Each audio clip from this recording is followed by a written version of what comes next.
All right, so I had this idea that I would kind of talk about the different pieces of tech that I own, and just kind of give my ideas and opinions on what they are. So I bought this computer. It is a MacBook Air from 2019, so last year. It's a Retina 13-inch, has the dual core Intel i5 processor, 8 gigs of RAM, and then you can see the graphics is the UHD graphics, which I don't really pay too much attention to. Honestly, I enjoy tech and I like tech, but I don't know a whole lot about the hardware. So it's good. It does what it needs to do. I don't really play much video games on my computer. I use it just for work. For my job, I am a teacher. So most of my stuff, in fact, all of my stuff is all web-based. So I use I use Safari as my browser, and I use a couple of these web-based programs to take attendance, do grades, track student data, things like that. So most of my stuff is on the web-based applications. Occasionally I'll use like Microsoft Word or Excel, but to be honest, most of my word processing and data sheets are kept in Google Drive. So because that makes it easier for me, because I have this computer here where I do a lot of my work, and I have it connected to this monitor that was just laying in my garage. Actually, it's not the best monitor, but it helps me to get work done. But most of my work is done here, and then I put the Google Drive on this computer, which is the school's computer. And then I broadcast it to this device here, which is it's called a Promethean board. It's kind of an older model, but it's really cool. I have a pen, a couple of pens. This one's kind of in bad shape, but I use these pens to write on here and do lessons, stuff like that. But anyway, back to this computer. I've actually really enjoyed this computer. The display on this computer is what I noticed first when I got it. I purchased this computer, I want to say in September of 2019, so it was pretty new. But more than that, what really surprised me about this computer were the speakers. So if I played some music, or when I played music, the sound quality and like the amount of bass that was coming out of these little tiny laptop speakers was really, really amazing to me, actually. Next, what's really cool about this computer is that the typing experience is really cool. I do like it. It is kind of so if I go and open up a document, Google Doc, kind of here. I just like that. I like that. I like the sound, I like the feel. It doesn't have a lot of like key travel, I guess, but it just feels quality. Feels, I don't know. A lot of people, I guess, because I watched some YouTube videos, a lot of people don't like the typing experience, I guess, because of the key travel. And honestly, I don't know what to compare that to. I did have a school-provided MacBook Pro, and that one was from, what year was that? I think that was a 2012 MacBook Pro. And it worked fine. I enjoyed it. Anyways, yeah, so the typing experience is good. Also, what's really awesome here is this Touch ID. It has Touch ID.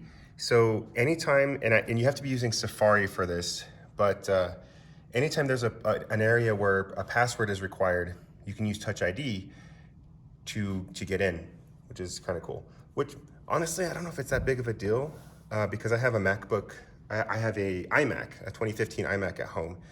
And if there's a password, Safari just remembers it. You don't have to do any Touch ID, but I guess it adds a little extra layer of security, which is nice.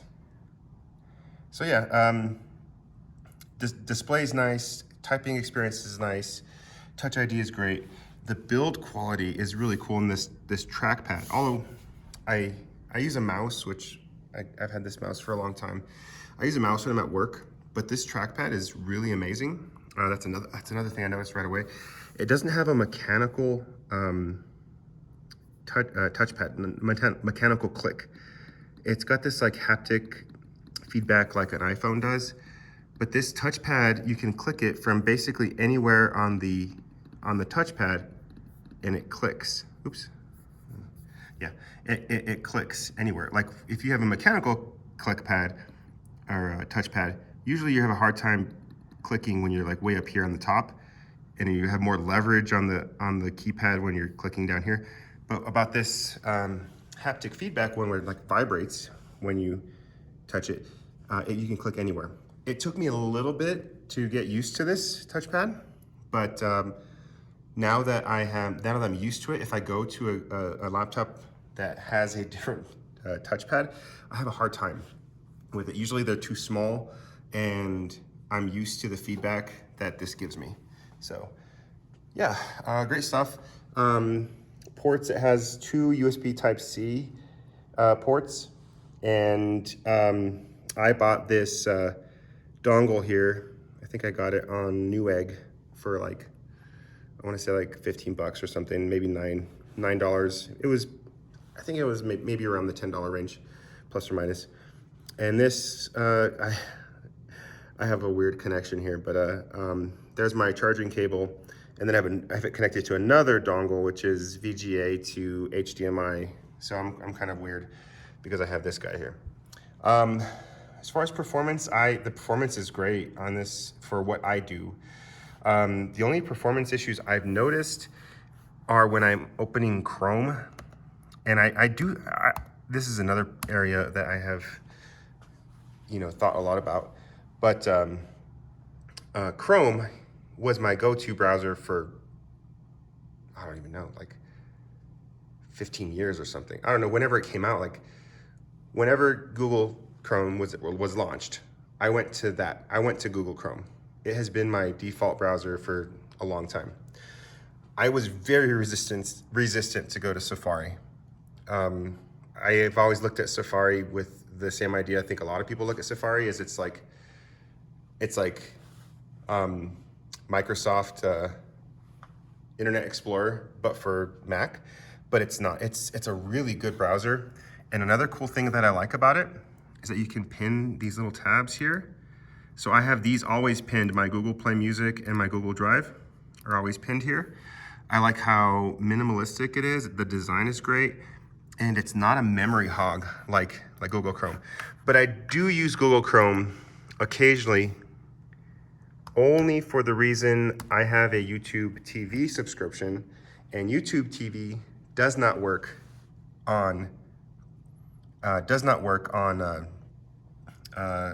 Safari. But the performance issue that I noticed is if I play a video on YouTube TV on Chrome, the temperature, which I use this app here, the Intel Power Gadget. I love this app, or this program.